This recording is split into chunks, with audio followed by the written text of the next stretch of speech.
कि आज का जो वीडियो है वो है कक्षा 9 प्रश्नावली 2.4 बहुपद। उसका क्वेश्चन नंबर 3 है कि के का मान ज्ञात कीजिए जबकि निम्नलिखित स्थितियों में से प्रत्येक स्थिति में x माइनस 1 पी एक्स का एक गुणनखंड हो। कहने का मतलब है कि के का आपको मान निकालना, ऐसे ऐसे 4 क्वेश्चन दे रखे हैं। ठीक है, तो अब इसमें ध्यान से देखना, आपको इस के का मान निकालना है। तो ये जो x माइनस 1 है वो इसका गुणनखंड है, ना कि ये बोला गया कि है या नहीं है। ये इसका गुणनखंड है, ये आपको दे रखा है। तो यहाँ पे मैं आपको समझा देता हूँ। अगर ये इसका गुणनखंड है तो जैसे मान लीजिए 4 के गुणनखंड क्या होते हैं, 1 2 और 4। तो अगर ये 4 है, इसकी जगह मैं 4 ले लेता हूँ और इसकी जगह मैं 2 लेता हूँ कि ये 2 गुणनखंड है। तो जब इसका भाग इसमें दूंगा, यानी 2 का भाग इसमें दूंगा, तो 2 दूनी 4, शेष पर क्या आ रहा है, 0। यानी कहने का मतलब है कि गुणनखंड है, तो अगर इसका भाग मैं इसमें दूंगा तो शेष पर क्या आ रहा है, 0 आ रहा है। क्या आ रहा है, 0। तो पहले तो आपको लिखना है, दिया है,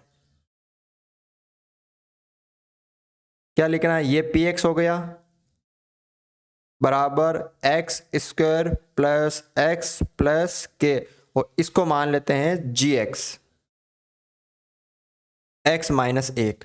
तो आपको शेषफल प्रमेय याद होगी या गुणनखंड प्रमेय याद होगी, दोनों एक जैसी है। तो उसमें देखो, अब लिखना है गुणनखंड प्रमेय विधि से। गुणनखंड प्रमेय में क्या होता है कि इसका भाग इसमें देते हैं, वो उसकी जांच करते हैं शेषफल की। ठीक है, तो यहाँ पे आपको पहले से ही शेषफल क्या दे रखा है, 0 दे रखा है। तो गुणनखंड प्रमेय विधि से देखो कि ये जो जी एक्स है उसको 0 के बराबर रखते हैं, तो x माइनस 1 बराबर 0, तो x बराबर 1।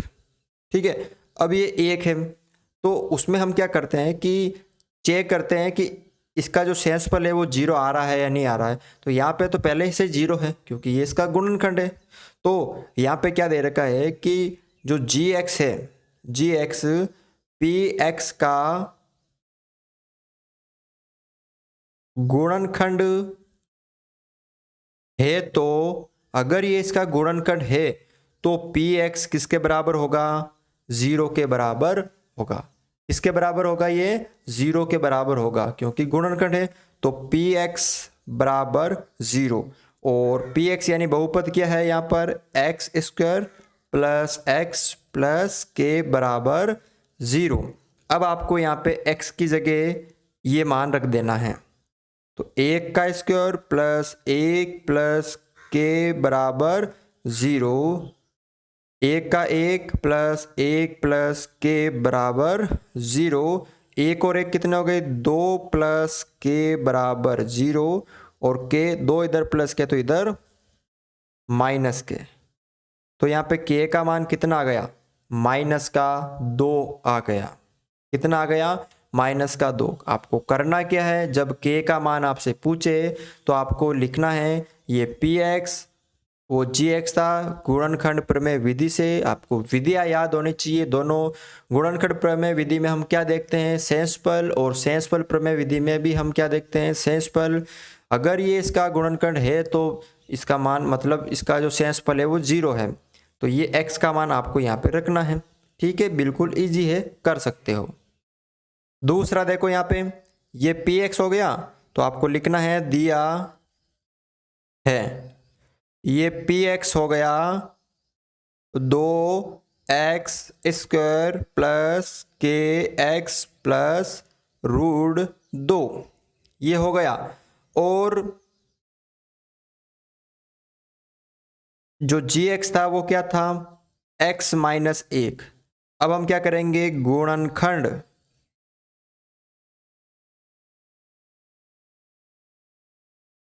गुणनखंड प्रमेय